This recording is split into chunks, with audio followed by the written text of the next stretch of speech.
Vrata v otroško sobo so visoka 2 metra in široka 80 cm. Katerega kosa pohištva ne moremo odnesti skoznje? A. Postelje v velikosti 220x160x60 cm, B. Predalnika v velikosti 85x85x85 cm, C. Ogledala v velikosti 1 cm x210 cm x210 cm ali D. Omara v velikosti 60x80x120 cm.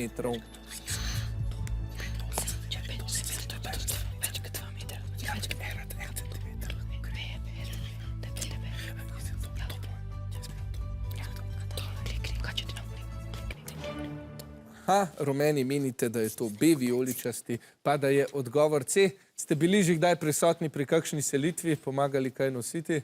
Ste, Pija? Ste se že selili? Dobro, potem pa ti je morda to pomagalo pri tem vprašanju. Če je to res, nam bo seveda razložila Jasna. Jasna, kaj bo ostalo v sobi?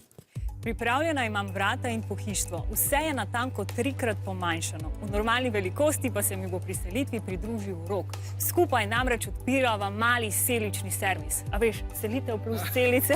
Male sive selice. Ok, tudi bi šlo, bova se pogovorila o imenu kasneje, takrat prosim, da se tja postaviš.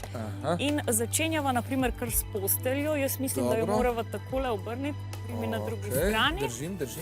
In postelja gre brez problema skozi vrata.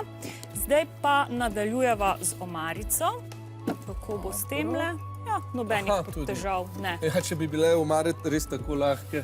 Ja, in tako majhne bi bilo super. Zdaj pa greva z ogledalom. Ja, tole je pa kar veliko ogledalo. Morala ga bom malce nagniti, po moje. Ja. In s tem bom zmanjšala njegovo efektivno višino, povečala pa njegovo efektivno širino. Tako, ampak še vseeno glih prav, da gre skozi vrata. Zdaj pa je ostal še predalnik. Kje pa je? Aha, tukajle. Tako, zdaj pa poskusiva s tem. Kaj praviš? Če malo obrneva okrog? Ne.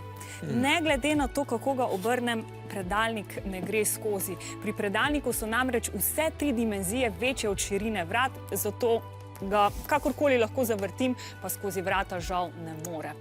Hvala lepa, Rok. Hvala, Jasna, veš kaj, tale selitvena je kar težka, grem jaz raje za napovedovalski pult, prav. Ja, jaz bom pa podelila 5 točk in to rumeni ekipi se je pravilen odgovor B. Rumeno je pa tam.